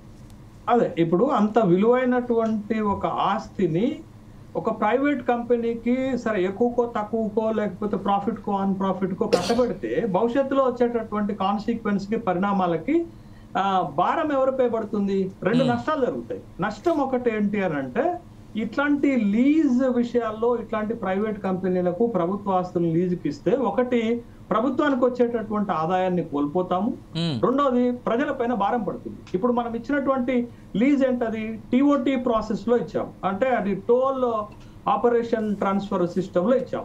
వాళ్ళు ఏం చేస్తారు, ప్రభుత్వం ఏమో టోల్ ఫ్రీ కొంచెం ప్రజలకు తక్కువగా, వాహనదారులకు తక్కువగా ఉండేటటువంటి కోణంలో ఆలోచిస్తుంది. కానీ ఒక్కసారి మనం ప్రైవేట్ సంస్థకు కనుక లీజ్కి ఇచ్చిన తర్వాత, ఒక లాంగ్ రన్ 30 years కి ఇచ్చిన తర్వాత, వాళ్ళు ఈ 30 years లో వాళ్ళు పెంచేటటువంటి క్రమంలో ఫర్ యానం 10 to 15% పెంచిన వాహనదారుల పైన పెద్ద ఎత్తున ప్రభావం పడుతుంది. మీరు ORR పైన ఒక రోజుకి 1,75,000 వాహనాలు తిరుగుతాయంటే ఎంత రెవెన్యూ వస్తుందో ఒకసారి ఆలోచించండి. 10 నుండి 15% ప్రతి సంవత్సరం పెంచుకుంటా పోతే 30 ఏళ్లకు ఈ తెలంగాణలో ఉన్నటువంటి వాహనదారులు, ORR పైన ప్రయాణిస్తున్నటువంటి ప్రజలు కట్టేటటువంటి ట్యాక్స్ ఎంత అవుతుందో ఒకసారి ఆలోచించండి. ఇవన్నీ ఆలోచన చేయాలండి. ఏదో తాత్కాలిక ప్రయోజనాల కోసం అప్పటికప్పుడు డబ్బులు కావాల్సినటువంటి అవసరం ఉంటే ఇట్లాంటి వాటిని తాకట్టు పెట్టడం మంచిది కాదు అనేటటువంటి విషయం ఒకటి వ్యక్తమవుతుంది. రెండోది, ఇవాళ ఏ ప్రాజెక్టులు చేపట్టినా, అంటే బీఆర్ఎస్ ఉన్నప్పుడైనా కాంగ్రెస్ ఉన్నప్పుడైనా ఏ ప్రాజెక్టులు చేపడుతున్నా మెథడ్ ఏంటంటే పబ్లిక్ ప్రైవేట్ పార్ట్నర్షిప్, PPP అనే ఒక మెథడ్ను పట్టుకొచ్చాం మనం. ఈ మెథడ్లో ఇవాళ స్కిల్ యూనివర్సిటీని ఏర్పాటు చేస్తున్నాం, ఇదే మెథడ్లో స్పోర్ట్స్ యూనివర్సిటీని ఏర్పాటు చేస్తున్నాం, ఇదే మెథడ్లో ఫ్యూచర్ సిటీని ఏర్పాటు చేయబోతున్నాం, ఇదే మెథడ్లో మెట్రోని మనం డెవలప్ చేయబోతున్నాం. ఇదంతా ఏముంటుందని అంటే లాస్ట్కి ప్రైవేట్ ఆధిపత్యం ఎక్కువైపోయి, ప్రైవేట్ వాళ్ళ పవర్స్ ఎక్కువైపోయి, ప్రభుత్వం నామినల్ అయిపోయి ఇంత విలువైనటువంటి ఆస్తులను వాళ్ళకి అప్పచెప్పాల్సినటువంటి సందర్భం వస్తే అది ఎవరికి నష్టం జరుగుతుంది? ముందు ప్రజలకు నష్టం జరుగుతుంది, తర్వాత తెలంగాణకి నష్టం జరుగుతుంది, ఏ ప్రభుత్వం అన్నా ఉండనివ్వండి. కాబట్టి ORR ని, ఇంత పెద్ద ప్రాజెక్ట్ ని మనం మన డబ్బులతో కట్టుకున్నప్పుడు, మనం జపాన్ సంస్థ సహాయంతో ఆ రోజుల్లో కట్టుకున్నప్పుడు, ఇవాళ మనం దీన్ని అప్పనంగా ఇంకొక ప్రైవేట్ సంస్థకి అప్పచెప్పడం అంటే అది ఎక్కడో ఇబ్బందికరమైనటువంటి విషయంగానే మనం చూడాలి. ఒకవేళ ఈ లీజ్ ప్రాసెస్ లో కనుక ప్రభుత్వం భావిస్తున్నట్టుగా అక్రమాలు జరిగి ఉంటే, నిబంధనల ఉల్లంఘన జరిగి ఉంటే, అవినీతి జరిగి ఉంటే అది ఇంకా నష్టం చేస్తుంది. అది ఇంకా నష్టం చేస్తుంది. ఇవాళ ఈ ప్రాజెక్ట్ ORR ని ఒక IRB అనేటటువంటి ఒక ప్రైవేట్ సంస్థకు అప్పచెప్పటమే తప్పైతే, నష్టమైతే, ఒకవేళ ఈ ప్రాసెస్ లో, ఈ లీజ్ ప్రాసెస్ లో గనక అవినీతి జరిగి ఉంటే, ప్రభుత్వంలో ఉన్న పెద్దలు అవినీతికి పాల్పడి ఉంటే, నిబంధనలకు విరుద్ధంగా ఇచ్చి ఉంటే అది ఇంకా నష్టం చేస్తుంది కదా, అది కోలుకోలేని దెబ్బ జరుగుతుంది కదా. కాబట్టి ఇవాళ ప్రభుత్వము, సరే బీఆర్ఎస్ఏ విచారణకు అడిగింది, ప్రభుత్వం సిట్ వేసి దీంట్లో జరిగినటువంటి ఉల్లంఘనలన్నిటినీ బయటకు తీసి ఒకవేళ దీన్ని రద్దు చేసుకునేటటువంటి అవకాశాలు కూడా ఉంటాయండి ప్రభుత్వాలకు. ఏముంటుంది, ఒక ప్రైవేట్ సంస్థే కదా, ఓ ప్రైవేట్ సంస్థకి ఏముంది, కాంపన్సేషన్ అడుగుతుంది, కోర్టు పోతుంది, ఫైన్ ఏమంటుంది, మాకు నష్టం జరిగింది దాన్ని కట్టమంటుంది. కానీ దీన్ని వెనుకకు తీసుకునేటటువంటి అవకాశాలు కూడా మనకు ఉంటాయి. ఒకవేళ దీంట్లో తప్పులు కనుక జరిగి ఉంటే, పాత ప్రభుత్వం కనుక అక్రమాలకు పాల్పడి ఉంటే, ఆ బేస్ తోటి ఆ కాజ్ని అడ్డం పెట్టుకొని, ఇద్దరు లాయర్లే వాళ్ళకి తెలుసు, బట్ అక్కడ అక్రమాలు కనుక జరిగి ఉంటే ప్రభుత్వం అల్టిమేట్ డెసిషన్ తీసుకోవచ్చు, రోల్ బ్యాక్ చేసుకోవచ్చు నిర్ణయాన్ని, మళ్ళీ ప్రభుత్వ ఆస్తిని తీసుకొని ప్రభుత్వానికి ఆదాయం తీసుకొని రావాల్సినటువంటి అవసరం ఉంటుంది కదా. విచారణ వేయటం, విచారణ దశలోనే ఆపటం, గతంలో చాలా విచారణలు అట్లనే జరుగుతున్నాయి. ఇది కూడా అదే తంతుగా మారితే ఉపయోగం ఉండదు. రాజకీయ ఆరోపణలకు ఉపయోగపడుతుంది తప్ప ప్రజలకు కానీ రాష్ట్రానికి కానీ వచ్చేటటువంటి ఉపయోగం ఏమీ ఉండదు కదా. రైట్ శేషి గారు, I will come back to again. So మనం అంటే సమయభావం తక్కువ ఉండడం వల్ల మన కంక్లూజన్ వైపు వెళ్దాం. బీఆర్ఎస్ నాయకులతోనే మొదలెడదాం. ఇలా ప్రభుత్వ ఆస్తులు, నేను స్టార్టింగ్లో కూడా అడిగినటువంటి ప్రశ్న ఇదే, ఇప్పుడు అడుగుతున్నటువంటిది కూడా ఇదిలా.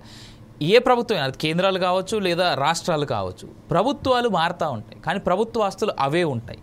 కొత్తగా ప్రభుత్వాలు కొనేటువంటి ఆస్తులు అయితే ఉండవు, తయారు చేయగలిగినవి ఉంటాయి. ఆ ఉన్నటువంటి ల్యాండ్లో కొత్త కన్స్ట్రక్షన్స్ చేయడం వల్ల ప్రభుత్వ ఆస్తులు పెరుగుదల అనేటువంటిది కనిపిస్తూ ఉంటుంది. లేదా కొత్త పథకాలు తీసుకొచ్చి దాని ద్వారా ఏదైనా సర్వైబుల్ యా నాన్ సర్వైబుల్ ఆస్తులు క్రియేట్ చేస్తూ ఉంటుంది ప్రభుత్వాలు.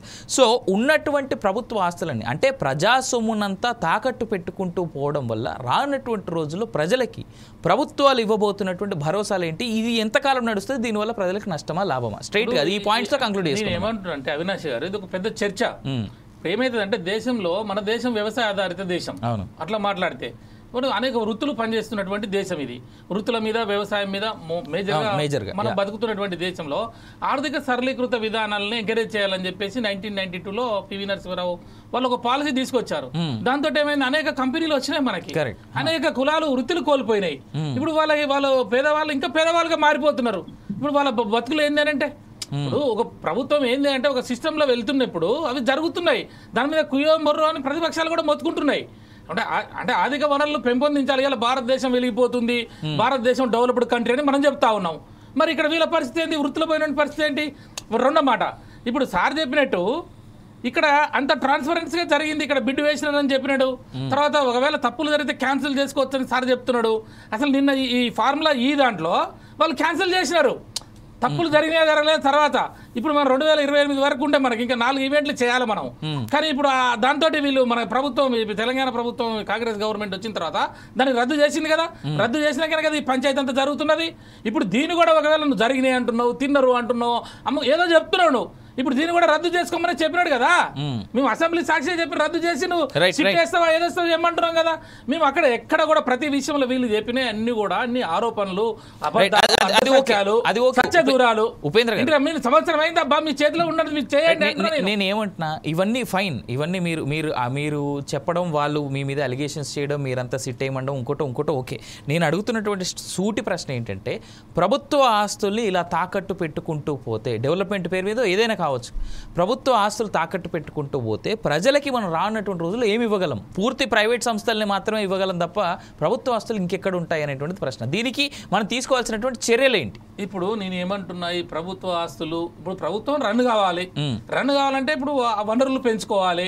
ఇప్పుడు ఢిల్లీలో కూడా మొన్న వాళ్ళు చేసింది ఏంటి, అదే ఒకటి ఎక్సైజ్ సంబంధించిన ప్రభుత్వానికి డబ్బు తీసుకురావాలనే కదా ఒక పాలసీ తీసుకొచ్చినారు. అంటే ఇప్పుడు మద్యమే అమ్మకూడదు, మద్యపాన నిషేధము అని చెప్పేసి, మద్యం తాగవద్దు, మద్యం తాగితే ఆరోగ్యం ఖరాబు, మద్యపానం సేవించి బండి నడపొద్దు, వాడు బయటికి పోగానే బయట ఊతున్నాడు. మరి వీడేమో మనం ఎక్కువ షాపులు మనమే ఇస్తున్నాము అంటే ఏం సమాధానాలు చెప్తావు అంటున్నా నేను. మద్యం సేవించవద్దు, మద్యం తాగితే శరీరానికి నష్టం ఏంటి, మద్యపానం నిషేధము. గాంధీ మహాత్ముడు చెప్పిండు దేశానికి స్వతంత్రం తీసుకొచ్చి ఈ దేశంలో మద్యపానం అమ్మకండ్రా తాగకండ్రా అని చెప్పినాడు. నువ్వేం చేసినావు, మద్యపానాన్ని విస్తరించినావు, షాపులు వేలాది లక్షలాది కోట్లాది వెళ్ళిపోయినాయి. ఏం సమాధానం చెప్తావు అంటారు దానికి. కానీ తెలంగాణ రాష్ట్రంలో పెద్ద ఎత్తున మద్యం ఏర్లై పారింది మాత్రం బీఆర్ఎస్ అధికారంలో. ఆంధ్ర పరిస్థితి ఏంది, ఎక్కడైనా సరే దాన్ని ఈ గవర్నమెంట్ ఆ గవర్నమెంట్ అని చెప్పనీకూడదండి. దేశవ్యాప్తంగా ఇప్పుడు ఒకవేళ మద్యపానం మన భారత ప్రభుత్వం తీసుకుంటే, నిర్ణయం తీసుకుంటే బంద్ చేయమని ఎవడో చాలడు, బంద్ చేయమను. ఎందుకు చేయరు మరి వాళ్ళు? ఇవాళ డ్రగ్స్ వస్తున్నాయి, ఇవాళ గాంజాయి వస్తున్నది, ఇవాళ అందరు కళ్ళ ముందు జరుగుతున్నది. ఇది గాంజాయి చాక్లెట్లు వచ్చి పిల్లల్ని కూడా ఆగం చేస్తున్నారు. నాకు తెలిసి దాని మీద ఎవరు చేయాలి? ఏ రాష్ట్ర ప్రభుత్వం? ఔటర్ రింగ్ రోడ్డు చర్చనే కాదు ఇది, లేదా భూములు అమ్ముతున్నారు చర్చనే కాదు. ఇలా మన కళ్ళ ముందు జరుగుతున్న ఎన్నో ఘోరాలు నేరాలు జరుగుతా ఉన్నాయి. మరి వీటి మీద ఎందుకు పాలసీలు చేయరు, ఎందుకు అడగరు? ఏ రాష్ట్ర ప్రభుత్వం అధికారంలో ఉన్నప్పుడు ఔటర్ రింగ్ రోడ్డుకి బిడ్డు ఎక్కువ ఇచ్చినోడికి ఇచ్చినారు, తర్వాత దాని మీద జరుగుతున్నది. సరే, ఎంక్వైరీలో చూద్దాం. మరి సిద్ధమే అంటున్నాం కదా. మధ్య సీనన్న కూడా చెప్తూనే ఉంటున్నాం, మీరు ఏం చేయదలుచుకున్నారో చేయండి, మీరు అధికారంలో ఉన్నారు, పవర్స్ ఉన్నాయి, మీరు ఏదైనా చేయగలంటే తీయండి బయటికి. శ్రీనివాస్ గారు మాట్లాడదాం. ఉపేంద్ర గారు, శ్రీనివాస్ గారు ప్లీజ్ కంటిన్యూ. ఇప్పుడు అవినాష్ గారు, నేను ఏమంటున్నానంటే, సింగపూర్ కంపెనీ వచ్చి అల్లా జ్వరపడ్డది, వీళ్ళు ఇచ్చింది ఐఆర్బి కంపెనీకి అయినప్పుడు సింగపూర్ కంపెనీ వచ్చేసి ఏకంగా ఐఆర్బి కంపెనీలో మేజర్ వాటా దక్కించుకుంది. దీంట్లో ఏం జరిగింది, గూడుపటం ఏం జరిగింది అనేది తెలంగాణ ప్రజానికాన్ని కానీ యావత్ భారతదేశ ప్రజలకు కూడా తెలవాల్సిన అవసరం ఉంది. ఎందుకంటే వీళ్ళు అగ్రిమెంట్, డైరెక్ట్ అగ్రిమెంట్, ఇందాక శేషు గారు అన్నట్టుగా ఐఆర్బిఆర్ తెలంగాణ ప్రభుత్వం చేసుకుంటే ఎవరికి అనుమానం వచ్చేది కాదు. మళ్ళీ ఇన్సైడ్ ట్రేడింగ్ లాగా సింగపూర్ కంపెనీ, ఇన్వెస్ట్మెంట్ కంపెనీ వాళ్ళు వచ్చేందుకు దాంట్లో మేజర్ వాటాను వాళ్ళ దగ్గర సబ్ కాంట్రాక్ట్ తీసుకున్నారు. ఇది అనేక అనుమానాలకు, ఖచ్చితంగా సంశయాలకు తావిస్తుంది. దీని వెనక ఇన్సైడ్ ట్రేడింగ్ జరిగింది అనేది అందరికి అనుమానం ఉంది. అది అతి తక్కువ చీప్ లో 7,380 కోట్లకు, ఇందాక శేషు గారు చెప్పినట్టుగా రోజుకి 1,75,000 వెహికల్స్ పోతే ఎంత రావాలని అంచనా వేయండి. అది కూడా ఏకంగా ఒక్కటేసారి 30 సంవత్సరాలకు రిలీజ్ చేయడం అంత తొందర ఏమొచ్చింది?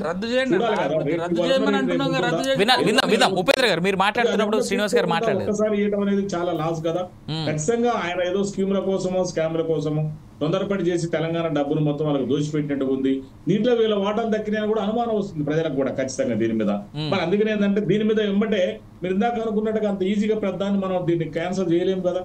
లీగల్ గా కొన్ని పోవాల్సి వస్తుంది, కోర్టు పోయినప్పుడు మనకి ఇబ్బందులు అవుతా ఉంటాయి, లిటిగేషన్ పడిపోద్ది రోడ్డు ఏకంగా. సో అట్లాంటి ఏంటంటే ఇప్పుడు ఫార్ములా 1 కానీ దీనికి అసలు సంబంధం లేదు. ఎందుకంటే రింగ్ రోడ్డు మన తెలంగాణ డెవలప్మెంట్ కి, 4th స్ట్రీట్ డెవలప్మెంట్ సంబంధించింది. ఫార్ములా ఈవెన్ ఉన్నా ఒకటే పోయినా ఒకటి, పెద్ద లెక్క కాదు. రద్దు చేసినా మనకు పోయే నష్టమే లేదు. ఏమన్నా లీగల్ గా ఫైట్ చేసి అట్లా కాదు కదా.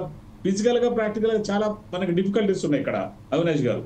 సో దీని ఏంటంటే ఎంక్వైరీ చేసి లీగల్ గా పోవాలి, అదేవిధంగా ఏదో అవినీతి జరిగిందా, ఇన్సైడ్ ట్రేడింగ్ జరిగిందా, దీంట్లో ఏమైనా లావాదేవీలు ఉందా, కిడుపురో ఏమైనా జరిగిందని కూడా చాలా కూలంకుషంగా దీని మీద తెలుసుకొని చేయాల్సి ఉంటుంది. సో అట్లాంటివి ఉంటేనే ఖచ్చితంగా వాళ్ళు ఎవరైతే ఉన్నారో ఆ బాధ్యుల మీద ఖచ్చితంగా కాంగ్రెస్ పార్టీ చర్య తీసుకుంటుందని చాలా స్పష్టంగా తెలియజేస్తుంది. మేమేమంటున్నాం అవినాష్ గారు, అసెంబ్లీ సాక్షిగా మేమే చెప్పినాం, ఇంక అంతకన్నా ఏముంటుందని 4 గోడల మధ్యలో చెప్పిన మాటలు కావు ఇవి. అసెంబ్లీ సాక్షిగా ఏదన్నా ఉంటే మీరు రద్దు చేయండి, అందులో ఏమన్నా ఉంటే ఇప్పుడు రద్దు చేసి మీరు చేయండి, చేసి మీరు ప్రజలకు డబ్బులు పెంచే విధంగా మీరు కార్యక్రమాలు చేయండి అని అంటూనే ఉన్నాం కదా. మీరు ఏం చేస్తారో చేయండి. మీరు ఉత్తరంగా అన్ని రాజకీయ ఆరోపణలు చేస్తే ఎట్లా? అది అనుమానం ఉంది, ఇది అనుమానం ఉంది, మీరు చేయండి అంటున్నాం. మీ చేతిలో పవర్ వచ్చింది, అన్ని వ్యవస్థలు మీ చేతిలో ఉన్నాయి. ఇంటెలిజెన్స్ ఉంది, సిఐడి ఉంది, నాకు తెలిసి ఇప్పుడు ఈడీ కూడా వస్తున్నది. దాని నుంచి మా పీసీఆర్ టీం మద్దతుగా మీకు ఉపేంద్ర గారు నేనేమంటా, అంతకన్నా ఇంకేముంటది అంటే మా పీసీఆర్ టీం రిక్వెస్ట్ చేస్తా ఉన్నా, రేవంత్ రెడ్డి వెళ్ళిపోతావు అంత కోర్టు, రేవంత్ రెడ్డి మాట్లాడినటువంటి స్టేట్మెంట్స్ మరోసారి ప్లే చేయాలని నేను రిక్వెస్ట్ చేస్తాను మా పీసీఆర్ టీం. రేవంత్ రెడ్డి అసెంబ్లీలో చెప్పినటువంటి మాట, స్పెషల్ ఎంక్వైరీ వేస్తా అన్నటువంటి స్టేట్మెంట్ ఏదైతే ఉందో ఒకసారి మళ్ళీ ప్లే చేయండి. ఉన్నదల్లా తెగ నమ్ముకొని దేశం విడిచి పారిపోవాలన్న ఆలోచనతోనే ఔటర్ రింగ్ రోడ్డుని అమ్ముకున్నారు. అయితే ఈ రోజు మాజీ ఆర్థిక శాఖ మంత్రి, ఎందుకంటే వారు ఆర్థిక శాఖ మంత్రిగా ఉన్నప్పుడే అది అమ్మిండ్రు, ఈ రోజు వారే డిమాండ్ చేసిండ్రు ఈ ఔటర్ రింగ్ రోడ్ అమ్మకం మీద మీరు విచారణ ఇయ్యండి అని. నేను మనస్ఫూర్తిగా వారు మనస్ఫూర్తిగా విచారణకి ఏదైతే అడిగినరో వెనకాల వారు కూడా చదువు వచ్చినా రాకపోయినా వారు కూడా వారికి మద్దతు పలికినందుకు వారిద్దరి కోరిక మేరకు స్పెషల్ ఇన్వెస్టిగేటింగ్ టీంను నిర్వహించి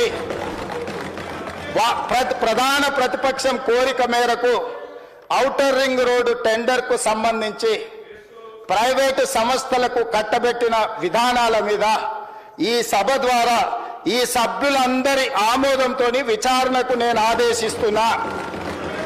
ఈరోజు మాజీ ఆర్థిక శాఖ మంత్రి, ఎందుకంటే వారు ఆర్థిక శాఖ మంత్రిగా ఉన్నప్పుడే అది అమ్మిండ్రు, ఈరోజు వారే డిమాండ్ చేసిండ్రు ఈ ఔటర్ రింగ్ రోడ్ అమ్మకం మీద మీరు విచారణ ఇయ్యండి అని. నేను మనస్ఫూర్తిగా వారు మనస్ఫూర్తిగా విచారణకి ఏదైతే అడిగినరో వెనకాల వారు కూడా చదువు వచ్చినా రాకపోయినా వారు కూడా వారికి మద్దతు పలికినందుకు వారిద్దరి కోరిక మేరకు స్పెషల్ ఇన్వెస్టిగేటింగ్ టీంను నిర్వహించి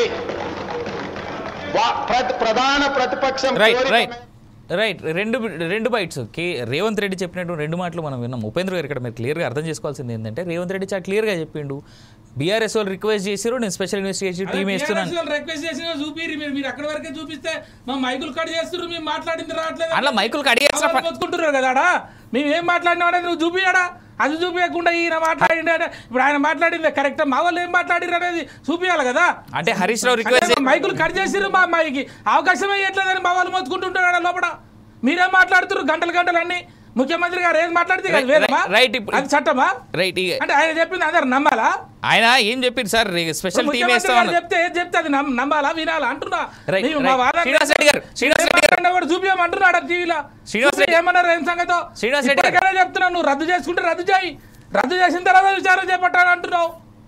ఇక్కడ ఒకటి అవినాష్ గారు, ముఖ్యమంత్రి గారు అసెంబ్లీ సాక్షిగా చాలా స్పష్టంగా ప్రకటించారు, ఏదైతే ఆనాటి ఆర్థిక మంత్రి హరీష్ రావు గారి డిమాండ్ మేరకు సభలో ఉన్నటువంటి సభ్యులంతా ఆమోదం మేరకు నేను స్పెషల్ ఇన్వెస్టిగేషన్ టీంని నియమిస్తున్నాను, ఇది తరోగా ఇన్వెస్టిగేషన్ చేస్తుంది, దీని మీద అవకతవకలు కానీ అవినీతి కానీ ఏం జరిగినో దాని మీద డ్యూ ప్రాసెస్ ఆఫ్ లా చట్ట ప్రకారం చర్యలు తీసుకోవడం జరుగుతుందని చాలా స్పష్టంగా రేవంత్ రెడ్డి గారు అసెంబ్లీ సాక్షి చెప్పారు. ఇక దానికి ఏముంటుంది, అసెంబ్లీలో ఆన్ రికార్డే ఒక ముఖ్యమంత్రి సాక్షి చెప్పినప్పుడు ఆన్ రికార్డే కదా, దాంట్లో ఉపేంద్ర గారికి అబ్జెక్షన్ ఏందో నాకు మేమే చెప్పినమంటారు కదా, మేము అడిగితే చేసిన మరి మీరే అంటారు కాదు కదా, అసెంబ్లీలో చాలా స్పష్టంగా చెప్పారు. సో దాన్ని మీరు ఏ విధంగా డీల్ చేయాలో ఆలోచించండి. మీరు ఇప్పుడు సీనన్న మీరు ఒకటి గమనించాల్సింది ఏంటంటే, మేము అడిగితేనే వేసినామని మీరే చెప్తున్నారు, మేము దొంగలం అయితే దోపిడీ చేస్తే తింటే మాకు భయం ఉంటే మేమెందుకంటే మన అసెంబ్లీలో వెయ్యి చెయ్యి అది రద్దు చెయ్యి మీరు చెప్పిన ప్రకారం అది అట్లా ఉంటుందా అన్న? అసెంబ్లీలో అది 4 గోడల మధ్యలో మాట్లాడేది కాదన్నా, 4 గోడల మధ్యలో మాట్లాడేది కాదు, 4 కోట్ల ప్రజలు ప్రపంచం చూస్తున్నటువంటి ముచ్చట అది. అసెంబ్లీ అంటే అసమాజీ వ్యవహారం కాదు కదా. ప్రజాప్రతినిధులు లక్షలాది కోట్లాది మంది ఓట్లేస్తే వాళ్ళంతా ఆశలు పెట్టుకొని మా సమస్యలు తీరుతాయని చెప్పి అసెంబ్లీలో ఏం చర్చ జరుగుతుందో అందరు చూస్తుంటారా? అసెంబ్లీ అంటే దేవాలయం, అలాంటి దేవాలయంలో మేమే చెప్తున్నామని చెప్పి మీరే అన్నారు. మా కోరిక మేరకు వేసినామని మీరే అంటున్నారు. ఇవి దొంగల మీద మాకెందుకన్నా, మేము భయపడతాం కదా, మేము ఆ మాటలు తేం కదా. రైట్గా చివరిగా శ్రీనివాస్ రెడ్డి గారు ఒక మాటతో ముగిద్దాం. శ్రీనివాస్ రెడ్డి గారు ఫైనల్గా మీరు చెప్పండి. ఇందాక నేను ఉపేంద్ర గారిని కూడా అడిగినటువంటి మాట మళ్ళీ మిమ్మల్ని అడుగుతా ఉన్నా. ఇలా ప్రభుత్వ ఆస్తులు అంటే ప్రజల సొమ్మును తాకట్టెట్టుకుంటూ పోతే భవిష్యత్తులో మనం భావితరాలకి ఏమి ఇవ్వబోతా ఉన్నాం? అంటే ప్రైవేట్ సంస్థల చేతుల్లో ఉన్నటువంటి ప్రభుత్వ సొమ్ములేనా? ఇప్పుడు ఒకటి దీనికి ఎట్లా ఉంటుందంటే అవినాష్ గారు, ఏదైనా కూడా చట్ట ప్రకారము అన్ని ఆస్తులు అమ్మటం అనేది ఉండదు. ఇప్పుడు ఇందాక శేషు గారు చెప్పినట్టుగా ఎంటైర్ వరల్డ్ లో కానీ ఇండియాలో కానీ పబ్లిక్ ప్రైవేట్ పార్ట్నర్షిప్ వచ్చింది. ఇవాళ ఏ ప్రభుత్వాలు కూడా ఏ దేశంలో కూడా సొంతంగా ఎక్కడ కూడా పెట్టుబడులు పెట్టే పరిస్థితులు లేదు. ఇవాళ అవుటర్ రింగ్ రోడ్ కావచ్చు, నేషనల్ హైవే కావచ్చు, రీజనల్ రింగ్ రోడ్ కావచ్చు, కాళేశ్వరం ప్రాజెక్టు అన్నిట్లో కూడా పీపీపీ అనే కొత్త సిస్టమ్ వచ్చింది. అది ఫస్ట్ మనం ఎక్కడ చూసామంటే నేషనల్ హైవేలో చూసాం. అన్నింటిలోకి వచ్చింది ఇప్పుడు. ఎందుకంటే ప్రభుత్వం దగ్గర బడ్జెట్ సరిపోదు. ఏది పెట్టాలన్నా కూడా కొన్ని వేల కోట్ల రూపాయలు అవుతుంది. దానిలో భాగంగానే కార్పొరేషన్ రావచ్చు, ఇప్పుడు కమిషన్లు వచ్చినాయి. అదే విధంగా రకరకాలైన సంస్థలు వచ్చేసి వాళ్ళు ఇన్వెస్ట్మెంట్ చేస్తున్నారు. సో ప్రభుత్వం పెట్టాలంటే బడ్జెటే సరిపోదు. ఇవాళ తెలంగాణ రాష్ట్ర గవర్నమెంట్ 2,93,000 కోట్ల బడ్జెటే ఉంది. అది ఎక్కడ ఒకదానికి కూడా సరిపోదు. అందువల్ల ఏంటంటే ఖచ్చితంగా దీనికి భాగస్వామ్యం చేయాల్సిందే. కాకపోతే అంటే గవర్నమెంట్ ఏంటంటే ఒక పెద్దన్న పాత్ర పోషిస్తూ లీగల్ గా మనం ఏమంటుంటే గమనించాలి. ఏకపక్షంగా కేసీఆర్ గారు కనుక ఐఆర్బి సంస్థకి ఇచ్చినట్టుగా ఏకపక్షంగా 30 ఏళ్ళకి ఇవ్వడం కాకుండా తదనుగుణంగా పోవాలి. ఇప్పుడు దానికి ఒక 5 సంవత్సరాలు ఇచ్చి తర్వాత రెన్యువల్ చేయడము, వాళ్ళ పని బాగా లేకుండా బాగోగులు చూసుకుని మళ్ళీ ఫర్దర్ గా రెన్యువల్ చేయడం కానీ చేయాలి. అంతేగాని ఏకపక్షంగా ఇవ్వకుండా ఇవాళ కాంగ్రెస్ ఏది కూడా ఏకపక్షంగా ఇవ్వలేదు. గమనించండి. థ్యాంక్ యూ శ్రీనివాస్ రెడ్డి గారు. రైట్, చివరిగా శేష్ గారు ఒక్క మాట మీరు చెప్పండి. ఇలా ప్రభుత్వ సొమ్మును ప్రభుత్వ ఆస్తులు అన్నింటినీ ఇలా తాకట్టెట్టుకుంటూ వెళ్తారు. నా ఫ్యామిలీకి నిజంగా జరిగింది చాలా. శేష్ గారు, అవినాష్ గారు, ఇట్లా ప్రభుత్వ భూములను తాకట్టు పెట్టటము, ప్రభుత్వ భూములను అమ్మటము, ఇట్లాంటి ప్రభుత్వ ఆస్తులను లీజుకి ఇస్తే భవిష్యత్ అవసరాలు ఎట్లా తీరుతాయి మనకి? అదే నా ప్రశ్న కూడా. ఇదే కాంగ్రెస్ గవర్నమెంట్ ప్రతి నియోజకవర్గ కేంద్రంలో young India integrated residential schools పెడతామని అన్నది. 25 ఎకరాల భూమిలో పెడతామన్నారు. ఇట్లా మనం భూములను అమ్మి ఇట్లా ప్రభుత్వ ఆస్తులను తాకట్టు పెట్టుకుంటా పోతే రేపు ఇట్లాంటి కార్యక్రమాలు చేయాలంటే భూమి దొరుకుతుందా? ప్రభుత్వం భూమి కొనగలుగుతుందా? ఒకటి. రెండోది ఏంటంటే అసెంబ్లీని తాకట్టు పెట్టుకోవచ్చు, సచివాలయాన్ని కూడా తాకట్టు పెట్టుకోవచ్చు. మరి అవెందుకు పెట్టలేదు అనేది ఒక ప్రశ్న వస్తుంది కదా. ఇంత పబ్లిక్ ఇంట్రెస్ట్ ఉన్నటువంటి ఒక ఆస్తిని తాకట్టు పెట్టే బదులు అంటే ఇప్పుడు ఓఆర్ఆర్ దానిపైన రోజు వాహనాలు తిరిగితే రోజు మనం డబ్బులు కట్టాలి కదా అవినాష్ గారు. మరి మనతో డైరెక్ట్ గా మన ఇంట్రెస్ట్ ఉన్నటువంటి కార్యక్రమాలు కాకుండా ఆ అసెంబ్లీని తాకట్టు పెట్టుకోండి, లేకపోతే సెక్రటేరియట్ ని తాకట్టు పెట్టుకోండి, అక్కడ డబ్బులు తెచ్చుకోండి, ఆ డబ్బులను ప్రజలకు పంచండి, లేకపోతే సంక్షేమ కార్యక్రమాలు పెట్టండి. అవన్నీ చేయరు. ఇవాళ ప్రభుత్వాల దగ్గర డబ్బులు లేవు అనేది ఉట్టి మాట అండి.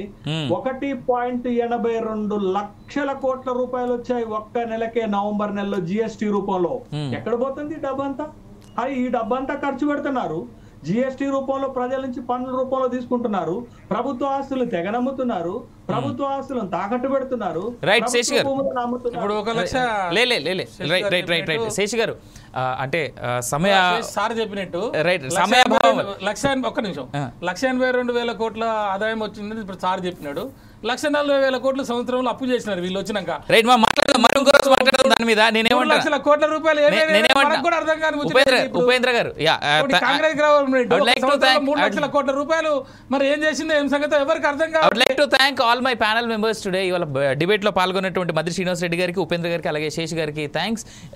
డిబేట్ ఇలాగే కంటిన్యూ అవుతూ ఉంటాయి, చూస్తూనే ఉండండి. ఫర్ మోర్ అప్డేట్స్ పొలిటికల్ థాట్తో పాటు మిగిలినటువంటి డిబేట్స్, ఫర్ మోర్ అప్డేట్స్ చూస్తూనే ఉండండి 4 Sides TV.